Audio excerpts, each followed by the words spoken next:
introduction.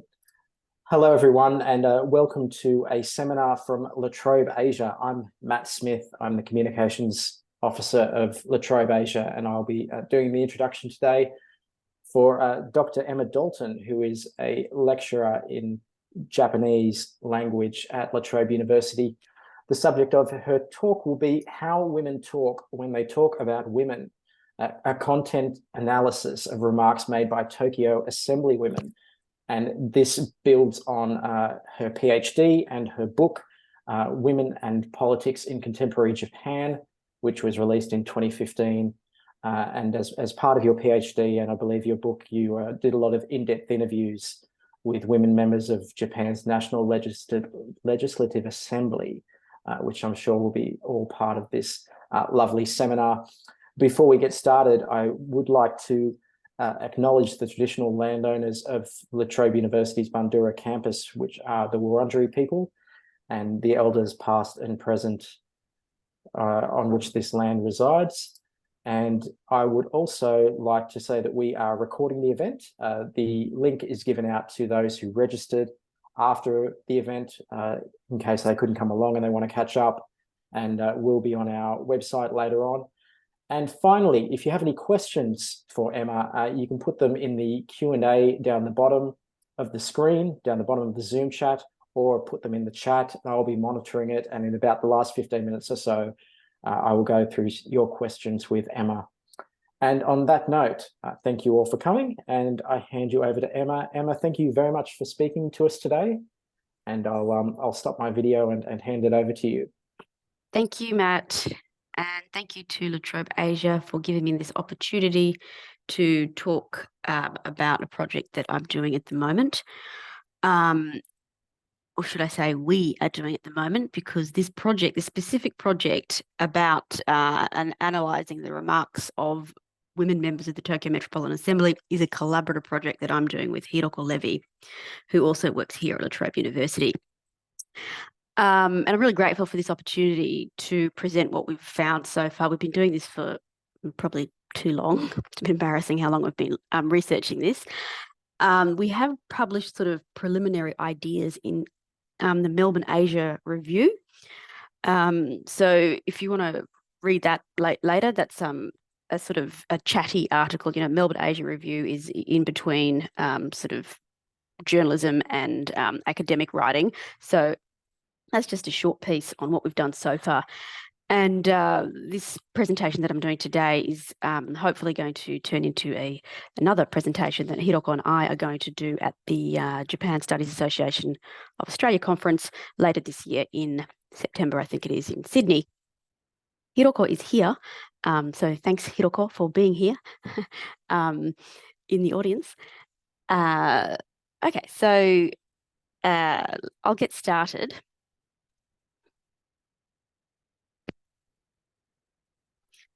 So we've got a research puzzle, or I've got a research puzzle for today's presentation.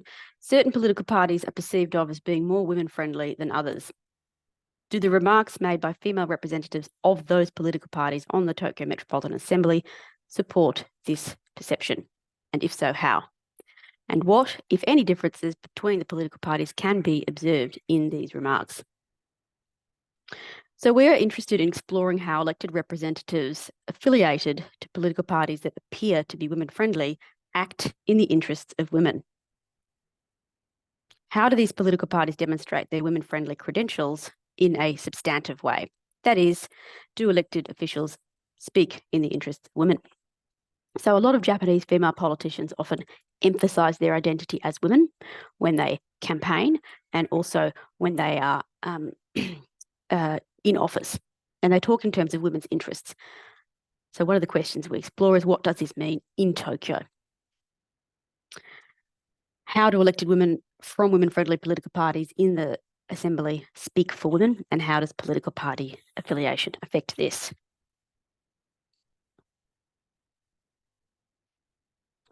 So now for some definitions. So when I talk about substantive representation, I'm talking about the effects of women in legislative assemblies. That is, what female politicians do and say in the interests of female constituents. How they advance and advocate for women's interests.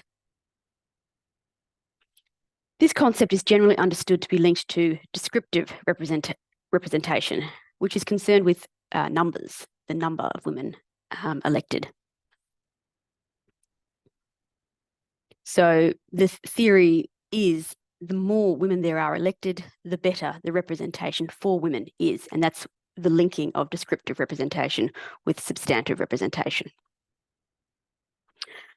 So this theory is based on the idea that women have a set of interests that are distinct from men's because of our social roles. So for example, women are more likely than men to be vulnerable to poverty, vulnerable to assault and harassment. They're often mothers or caregivers to other people in their families or lives. And also there are biological characteristics that differentiate women from men. So for example, women's health.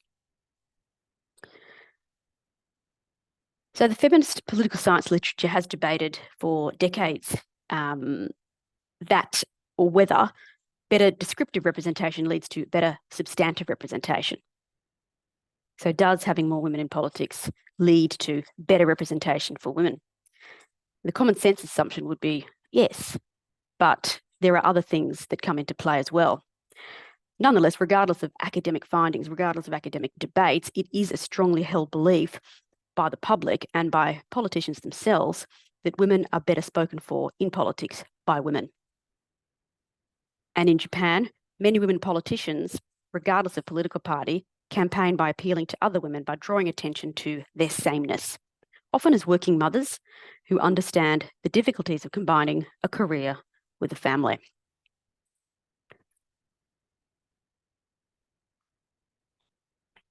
But just getting back to that debate between, what is substantive representation and does having more women in politics actually lead to better advocacy for women?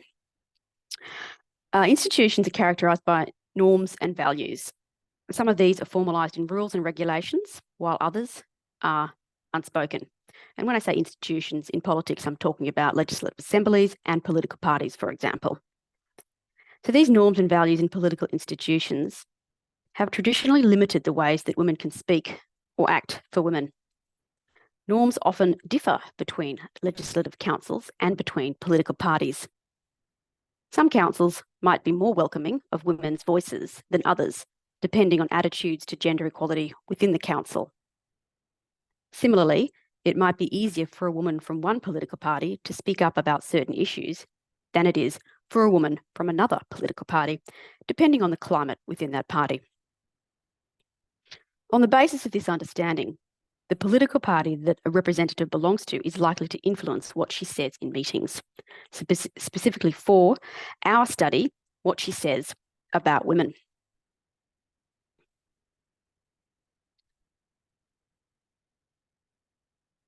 So high numbers of women in office is a good start.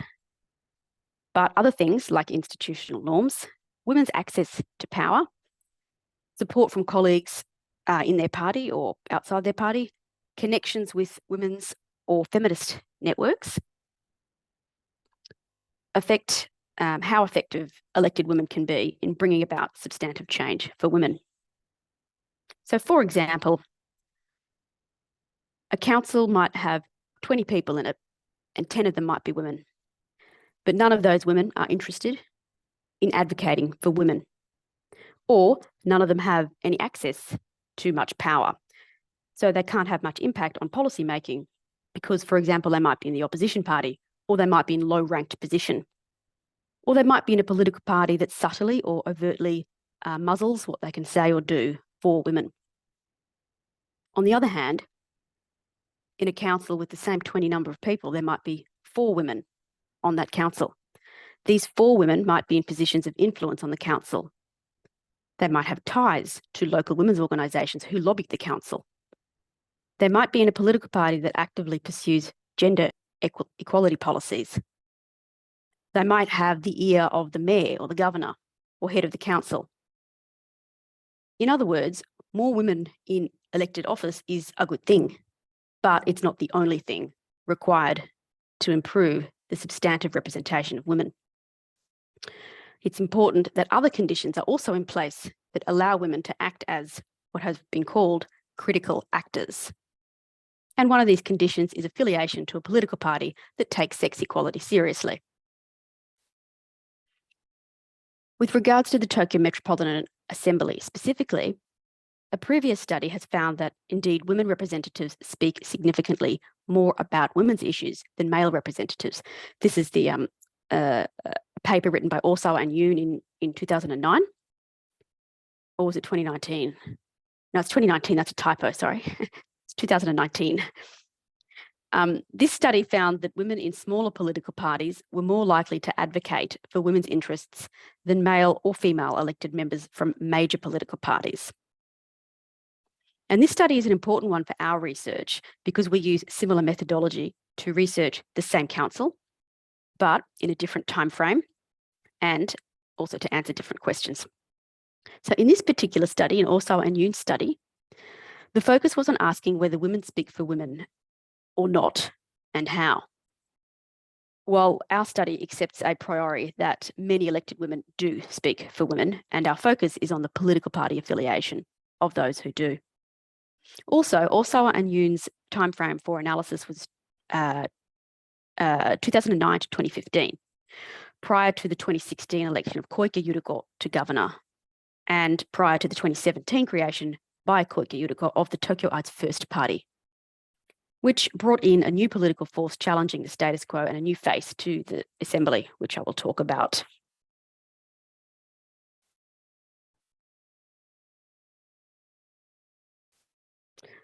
Okay, so next I'll just give a brief outline about the Japanese political system for those of you who might not be an expert on this topic. So the Japanese political system is a three-tiered system. So they've got the National Legislative Assembly, which is called the Diet, and then they've got the next level, which is prefectures, and then they've got cities, towns, and villages. So what I've got on this slide, on the left-hand side, the text is in the bracket, I've got the percentage of seats occupied by women. So in the Diet, combination of both lower and upper houses, about 14.4% of seats are held by women. This is compared to the world average of 26%. On the prefectural level, now Tokyo Metropolitan Assembly, even though it's a metropolis, is counted as a prefecture. There's 12% of seats on prefectural councils on average in Japan are held by women. In Tokyo Metropolitan Assembly, it's 32%. So as you can see, it's much higher than the average. And cities, towns, and villages, 18% of the seats on those councils are held by women. And another thing you should know when talking about Japanese politics is that there is a dominance of Liberal Democratic Party seats on all levels of councils, which is quite obvious at the upper levels, but when you get to the lower levels, like cities, towns, and villages, even though it looks like many councils don't have many LDP seats because they're dominated by independents, a lot of those independents are in fact affiliated loosely with the LDP. And on the right is just a visual, a graph of female representation in different prefectures, in different shichoson, the cities, towns, and villages. Okay, so why are we focusing on Tokyo Metropolitan Assembly? So it's significant for a number of reasons. Firstly, as I mentioned briefly before, it has quite a high number of women, a proportion of women on the council, particularly in the context of Japan's very low proportion of women in politics across the board. So 32.3% of representatives on the TMA are women. That's versus an average of 17.5% in local councils across the country, 25.3% in Osaka, which is Japan's next largest city, and 27.9% in Nagoya and 22.7% in Kyoto, which is the next largest city. So as you can see, Tokyo, the representation of women in Tokyo is much larger than the other major cities. Another reason is because Tokyo has a female governor, Koike Yuriko. And Japan doesn't have many female governors. In fact, she's only one of two. The other female governor is in Yamagata. So there are 47 prefectures, and only 2 of them have heads that are female.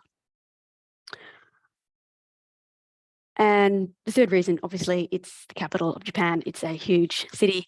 The population is about 14 million. So it is significant for those reasons.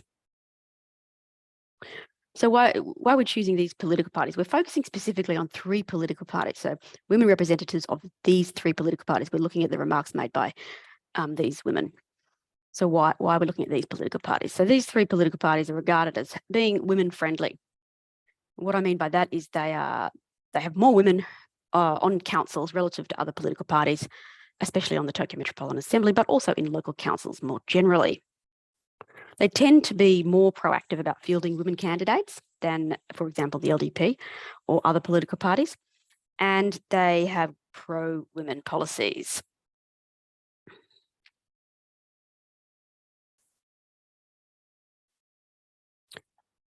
So here we've got, this is the political parties on the Tokyo Metropolitan Assembly and the proportion of seats held by those political parties and the percentage of those which are held by women. So TFP stands for Tokyo-ites First Party, et cetera, et cetera. So we've got 2017 to 2021 because there were elections in both those years. So as you can see, the JCP, the TFP, and the Komeito have high proportions of women.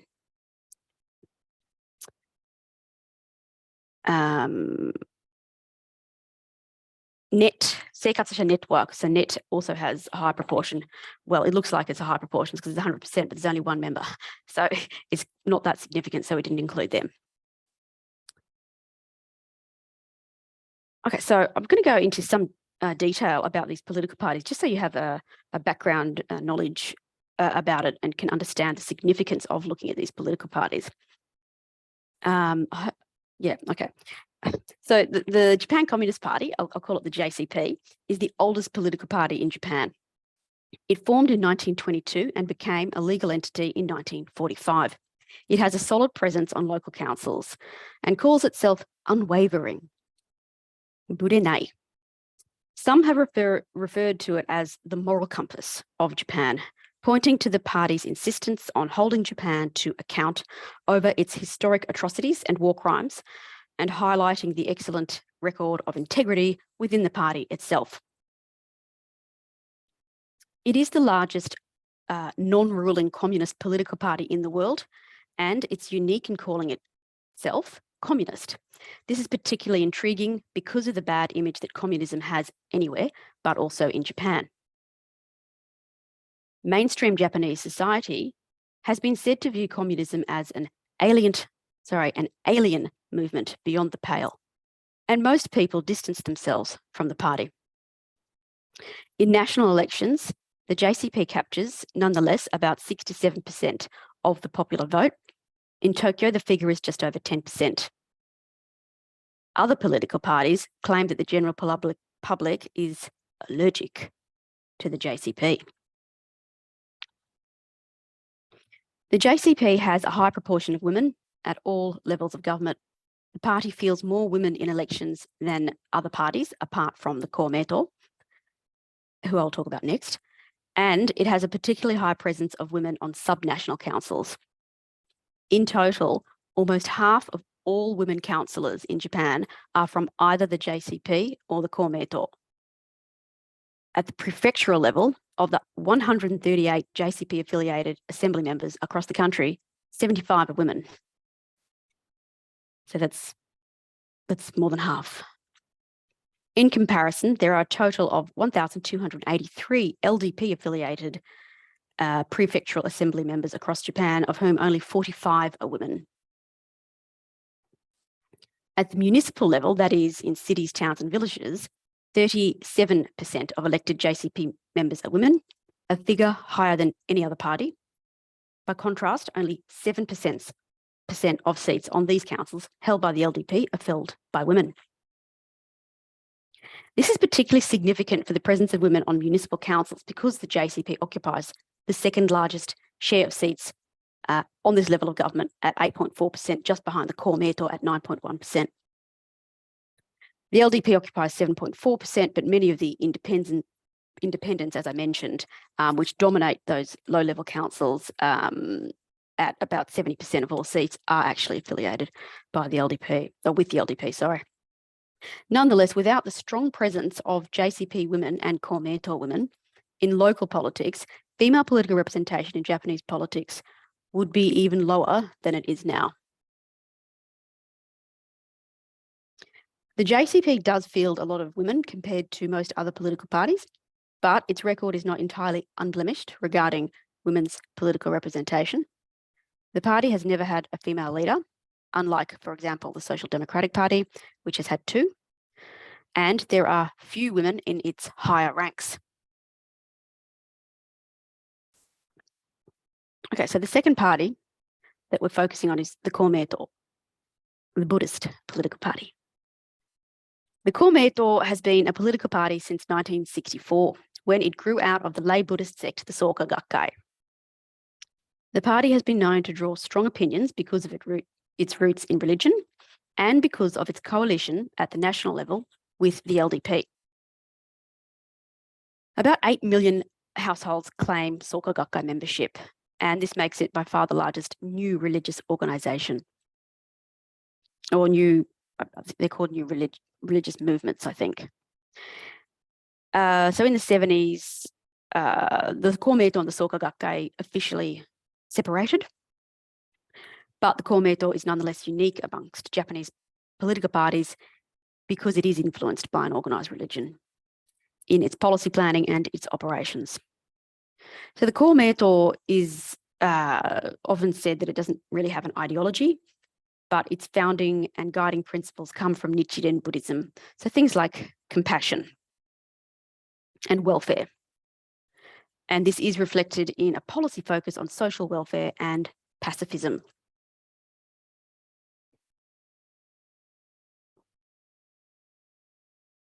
As time passes, the link between the Soka Gakkai and the Komeito is not as well known as it used to be.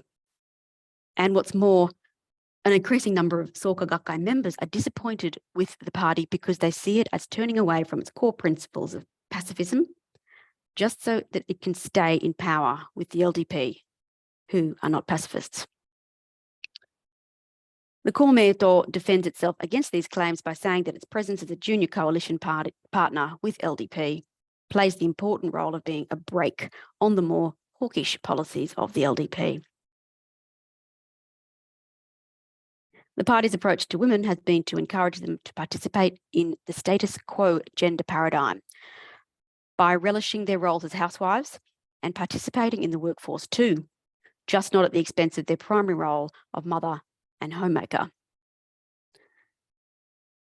Fisker and Nielsen did some ethnographic research on the Komeito, and she argues that the party's approach to women's issues is to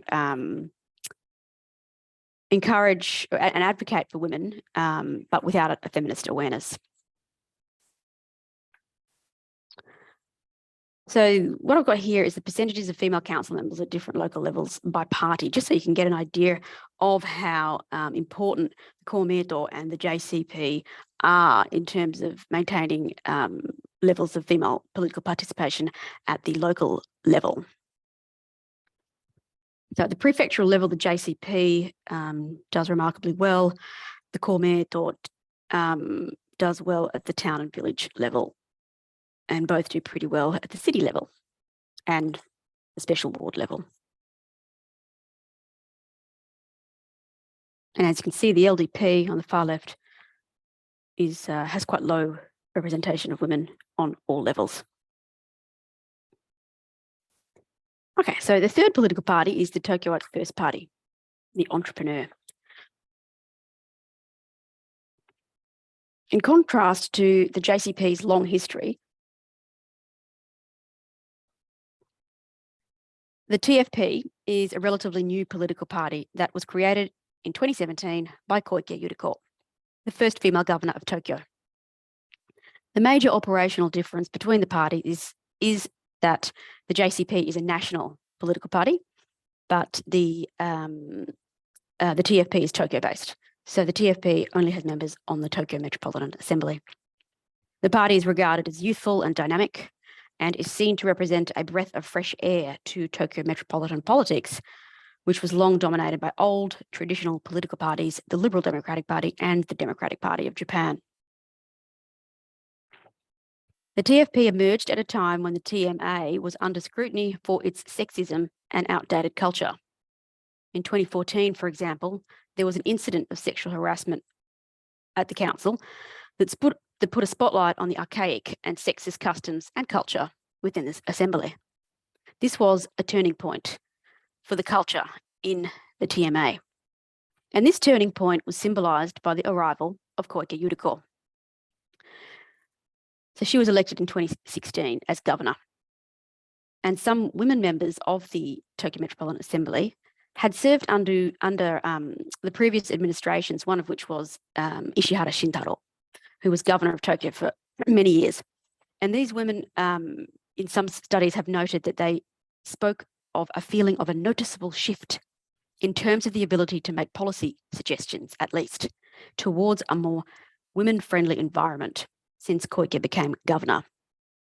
Ishihara, one of the previous governors, was hostile, unwelcoming to women's rights. So Koike, who was proactive, for example, in increasing the number of childcare places and increasing the budget for childcare, things like that, Koike might have seemed like a breath of fresh air for women councillors whose policy suggestions, while working with Governor Ishihara, had been belittled. So with Koike's election in 2016, it wasn't just that she became the first female governor, she also brought with her a business-like approach to politics. Many of the councillors elected on her party's ticket, on the TFP ticket, were from the business world. The cultural shift in the TMA is perhaps best expressed in the story of the creation of the political party, the TFP, by Koike. So Koike is a career-long conservative politician who was she was in the LDP for 17 years before she left the party in 2016 to enter the Tokyo governor election. The LDP committee on the assembly refused to endorse her because she had announced her candidacy without seeking their approval first. So she ran without the party's endorsement, and she won decisively. Soon after her election, in January 2017, she created the TFP as an alternative to the LDP, which was under fire for its badly organised preparations for the upcoming 2020 Tokyo Olympic Games and for its widely criticised plans to relocate the Tsukiji fish markets to Toyosu. After she resigned from the LDP formally in May of that year, Koike used this new party as a vehicle to garner a landslide victory in the 2017 Tokyo elections. So I'll just go back to this here. The 2017 elections, as you can see, the Tokyo-ites First Party won 49 seats, which was way more than any other political party, including the LDP. It was a landslide victory for a brand new political party.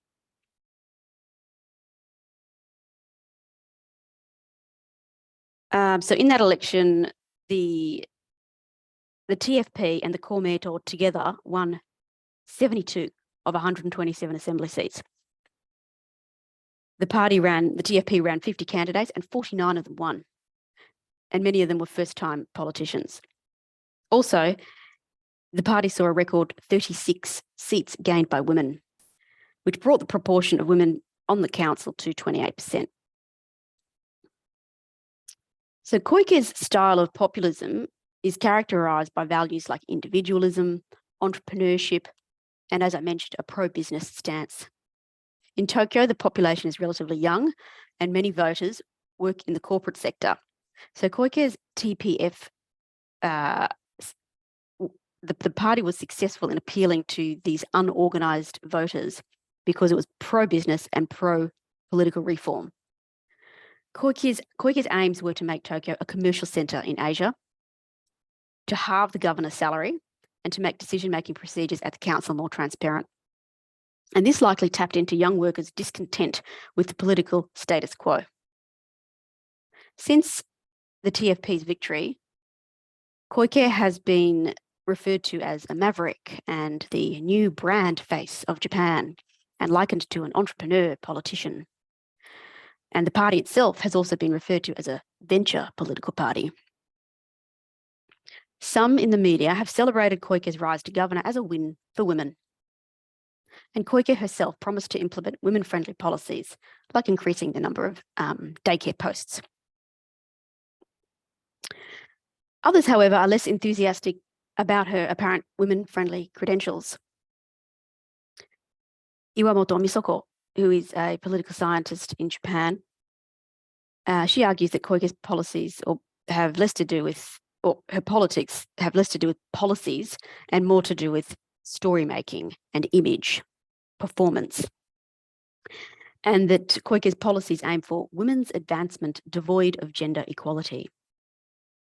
That is, her policies aim to incorporate women into the status quo, including the workforce, without dismantling the gender discrimination and inequality that underpin that status quo. This approach benefits a tiny number of women who rise to the top, overcoming discriminatory obstacles that the vast majority of women cannot. So, what about the political party that Koike leads? Do TFP members' remarks about women align with this approach of women's advancement devoid of gender equality? This is something that we look into. So what's our data? We looked at the remarks made by women from these three political parties that I just talked about in the committee and plenary meetings between 2017 and 2021.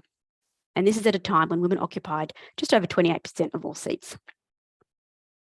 This data is accessible online from the meeting records on the Tokyo Metropolitan Government website. So we just downloaded them all. And when I say records, I mean the verbatim records, like a Hansard. So what did we do with the data? Content analysis of the remarks. So we downloaded all the meeting records. We identified all the women-related remarks made by women representatives from the three political parties. And from these statements we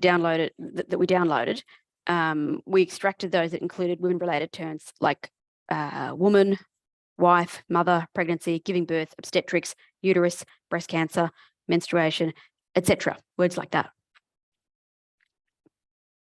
And then examined and selected the statements that speak for women.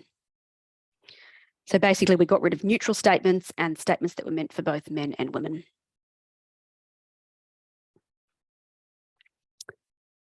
So we use a modified version of Orso and Yoon's taxonomy, which is on the right-hand side here. It's 12 categories. So we categorized all the remarks into these 12 issue-based categories. And then we compared the frequency of issue-based remarks between political parties.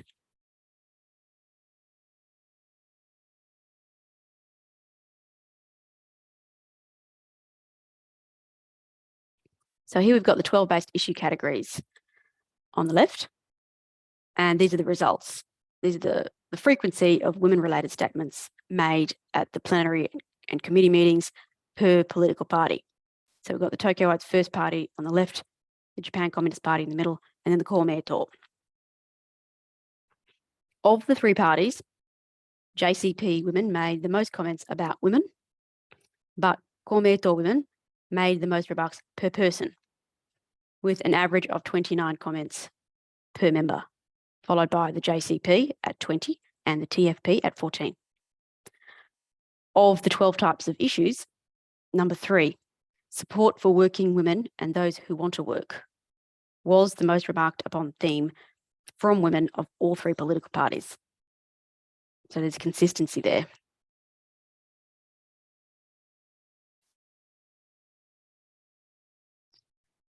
And so the second most common remarked upon comment was different for each political party. Same with the third.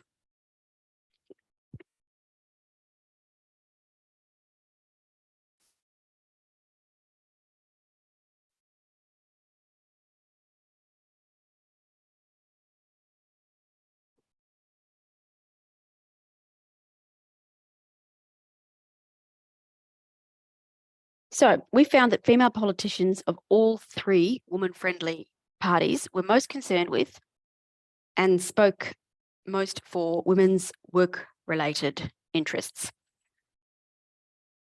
At the same time, the parties tended to differ in addressing other issues for women. So Tokyo-ites First Party members tended to speak more for issues related to children, like support for pregnancy and raising children. JCP members were more concerned with crimes and violence against women, as well as women's rights and gender equality. The Komeito were more concerned with health-related issues, including pregnancy.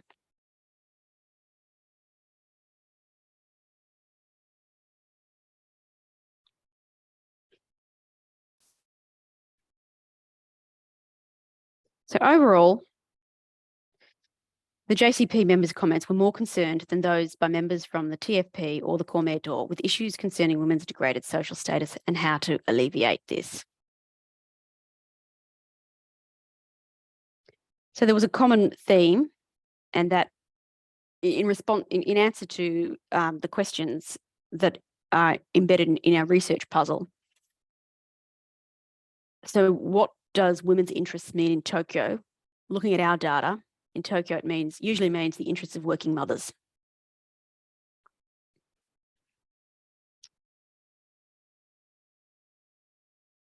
And so women for women-friendly political parties on the assembly speak for women by raising issues that they believe working mothers have to deal with, such as combining work with family, finding childcare spots. How can they combine childcare with pursuing professional careers? And political party affiliation affects it, but as I mentioned, all three political parties are mainly focused on advocating for working women, and usually working mothers.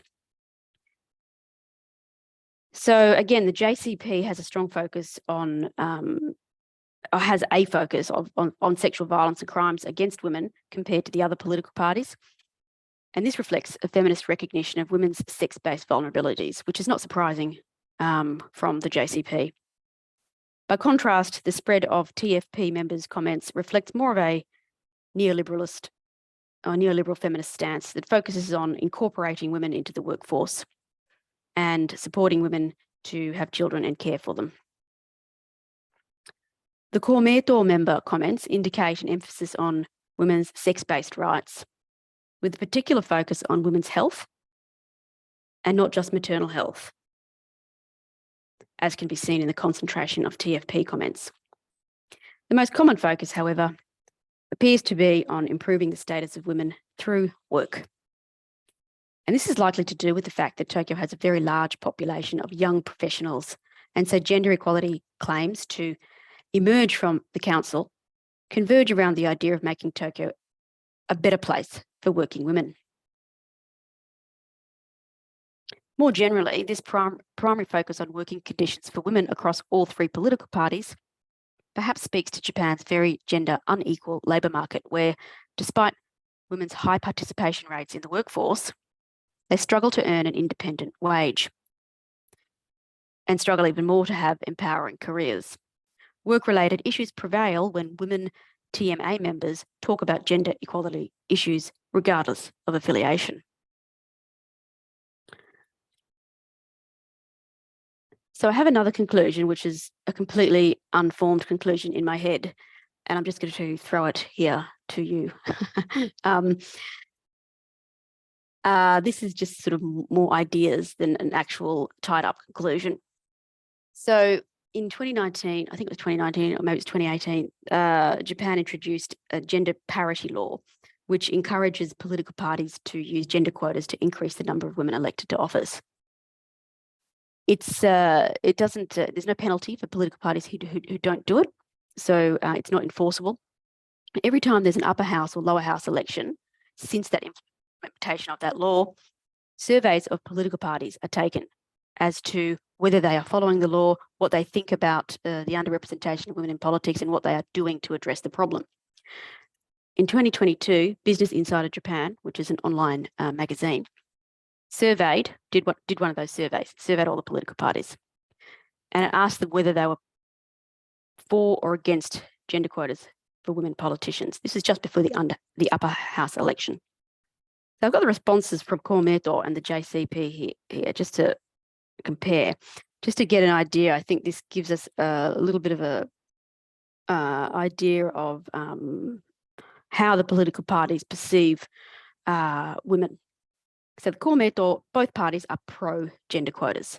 The Komeito says, we believe that the promotion of gender equality in the political field is extremely important from the perspective of reflecting diverse public opinions in politics. In particular, we believe that it is necessary to incorporate into politics the perspectives held by women that are rooted in daily life and to correct the gender gap in the political field, which has been pointed out as large internationally. So I've highlighted the bit that I think is significant.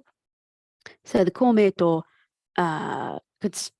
constructs the idea of women as being rooted in daily life, which suggests women are doing the shopping, they are consumers, they are in their community, talking to their neighbours, going to the small businesses, dropping the kids off at school, involved in the school life, daily life. Whereas men perhaps are imagined as not being involved because they are working in an office all day. So here, the Komeito believes that the introduction of gender quotas is very important because we need the voices of those women. For the JCP is also pro-gender quotas, and they say, over the past few decades, countries have made improvements through proactive efforts, including the introduction of a quota system. In order to overcome such a delay in Japan, it is necessary to promote proactive efforts to correct discrimination, including the introduction of a quota system, and at the same time, reform the electoral system to one centred on a proportional representation system that fairly reflects the will of the people. So the JCP takes a different approach. I think here it's more referring, well, it draws from these ideas of, it's got the word discrimination in here. It believes that gender quotas will correct discrimination, and it appeals to international gender norms. Look at all the other countries who've made improvements by being proactive. We need to do that too. So that's just another piece of the puzzle, the jigsaw puzzle that might be part of the answer. And that concludes my presentation today. I look forward to hearing from you. Thank you.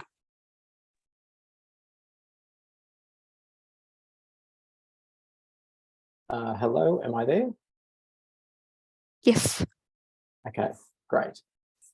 Sorry, I can't see that at all. Thanks very much for that, Emma. We appreciate that very much. I've got a couple of questions for you, and there's some coming through on the Q&A now, which I'll read out to you as well. But just to initially start you off, and I realized this wasn't part of your study and your research, but I just wanted a general perception thing.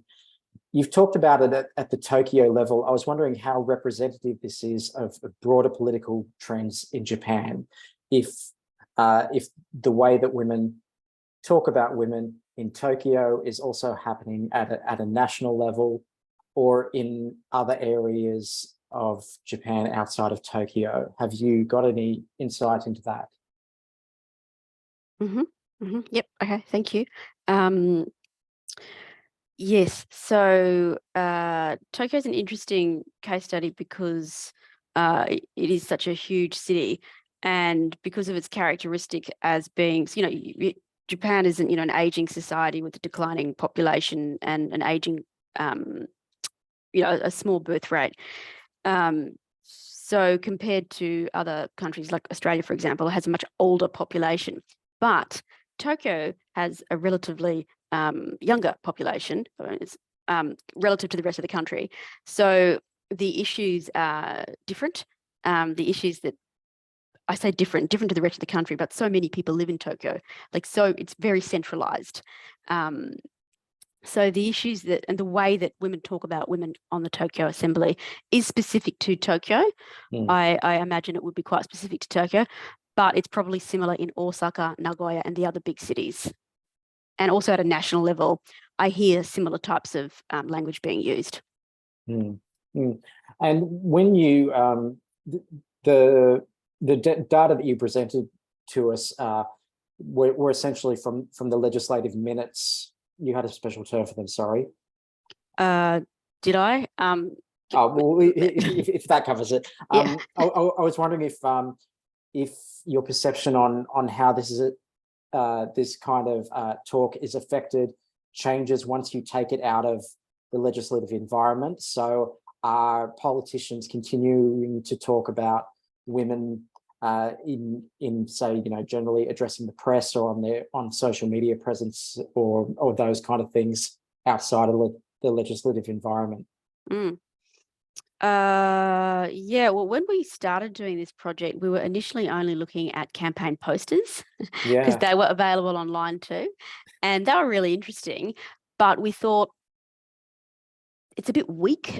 That sort of data is not enough to make an argument, because you can write anything on a campaign poster and then not follow up once you're elected. So we ditched that and went with this, which we think is more representative. But I think it's you sort of almost it's not quite what you're saying, but I think you're nearly saying what is very important point, that what they say in plenary and committee meetings is very nice, but whether they actually go out and then make policy or based on what they say, we're not looking at that. We haven't gone that next step. That's another project, but that would be really interesting and important to know. Yeah. Okay, I've got a question here from James Leibold, who said, "Great talk, Emma. Are there conservative female politicians in Japan who claim to uphold the family traditional values, women as housekeepers, etc.? And if so, are they more closely associated with the LDP? In other words, how representative are Tokyo female politicians?" This comes in some ways as to what I was saying a bit earlier, but it does. You said that there are a lot of people talking about women's role in the workforce and how that can be supported. But as far as tone or content, are they pro women in the workforce? Are you counting both sides of it? Yeah, I think I think the Tokyo-ites First Party and the Komeito would be classified as conservative political parties. But I don't think anyone in Tokyo, no matter how conservative they are, would say women shouldn't work. Those days are over. So even in the LDP, I don't think anyone is saying that, because no household can survive on a single income anymore in Japan. They're even struggling on a dual income. So I think that brand of conservatism is moribund, if not completely dead. We've got a couple of people asking if you can give comparisons to how other countries are speaking about these or having gender quotas. So how does Japanese politics compare with Australia, for instance, in dealing with women? Or if you've got any broader thoughts about other countries with similar cultures and heritage, such as Korea. Yeah, that's a huge question. Where do I start? I suppose one comparison that can be made, when I was talking about these the gender quota surveys, they're really interesting. I love the responses from all the political parties. So I think the only political party that's anti-gender quota is the LDP, and they respond in a way that makes me think of the Liberal Party in Australia. So they respond saying things: we recruit women on the basis of merit, right person for the right job. And that's why they're not really on board with gender quotas, even though some individual women in the party are, like the Liberal Party in Australia. The political party as a whole is opposed to gender quotas on that basis, which is, I think, an interesting similarity. What else? Yeah, so my recent work was looking at sexual harassment in politics, and there are a lot of similarities around the world with what's happening. So what happened in Australia in, I think, 2020, Brittany Higgins and everyone exposed that actually politics seems to be this this workplace that has been left behind in terms of sexual harassment laws. So because a lot of people who work in politics, so politicians themselves, for example, aren't employed by anyone, they're not covered by employment, sexual anti-harassment laws. The problem in Japan has come to the surface as well. So those sorts of things, I think, are common around the world. Yeah. And I apologize. This is from me, this question, and I will take the responsibility for it. I apologize for making this question all about men, but I was wondering if in the data you looked at, you have noticed men becoming influenced by the amount of women who are in the Legislative Assembly to speak more about women's issues and values and representation themselves, and if the tonal voice is changing in that way as well. That's another good question. So we didn't look at the remarks made by men, but we have talked amongst each other and thought and sort of asked each other, maybe we should, so we can see if they're advocating for women's interests too. I mean, the Orso and Yoon study that we draw from so much specifically found that they didn't, that women are more likely to advocate for women's issues, but in smaller political parties, men are also quite likely to advocate for women's issues. So yeah, it is something we're still sort of thinking about whether we should include analysis of men's remarks as well. Yeah. So what direction is your research going to take then at this point? So at this point, we're going to turn this into a journal article. That's as far as we can. I think, Hiroko, are you still there? I think that's as far as we've planned. I don't think we're planning. I mean, we have our own separate research projects, and I'm hoping to, I don't know, maybe do a political biography of Koike Yuriko. That's my pipe dream. Oh, nice. But in terms of this project, after we've submitted this as a journal article, I'm not sure. Maybe something will come out of it after we've finished. Yeah. Should Hiroko is still in there. Should I allow them to talk and they might have some comments? Oh, yeah. No, only if she wants to. Hiroko, you don't have to. But if you're there, Hiroko, hi. Hello. Sorry to put you on the spot. Thank you, Emma. Thank you. And thank you also, Caroline, for sharing the link earlier. So next step. Yeah, have we talked about that? Oh, have to talk about it. Comments we received, and then you received recently from other meetings.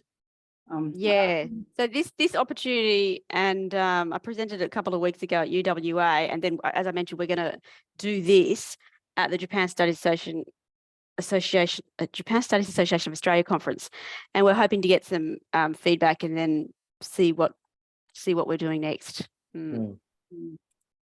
One final question that has come in is: do any of these three parties discussed have strong linkages to grassroots feminist groups?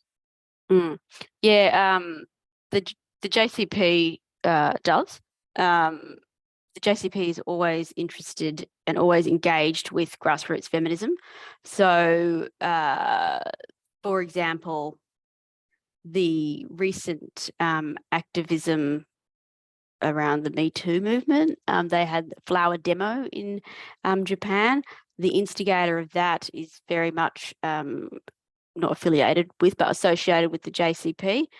The Komeito has a women's I can't remember what it's called, women's bureau or a women's section, and I wouldn't call them like grassroots feminism, but they actively, it's just a women's part of the, I don't know if it's the Komeito or the Sokagaka, I can't quite remember, but they it's very long standing and they're very well connected to women in the community, and Okay, we might leave it there if there's no more questions. So I will wrap it up. Thank you very much for your time today and your presentation, Emma. And on behalf of everyone, I'm sure it was well appreciated by the audience. If I can promote the next couple of seminars that we've got coming up in this seminar series. So on the 1st of June at 2 p.m, we have Dr. Chun Mai Pan, who I believe is in the audience. Hello there. Speaking on Ma Yifu and his understanding of Confucianism. And then the week after that, 8th of June, 2 p.m, we've got the politics of Indian history, which both sound like very interesting topics. And La Trobe Asia also has a public webinar event, which is called Australian Foreign Policy Under a New Government, which will be giving a foreign policy health check on the first year of the Albanese government. So there's details about those on the La Trobe Asia website.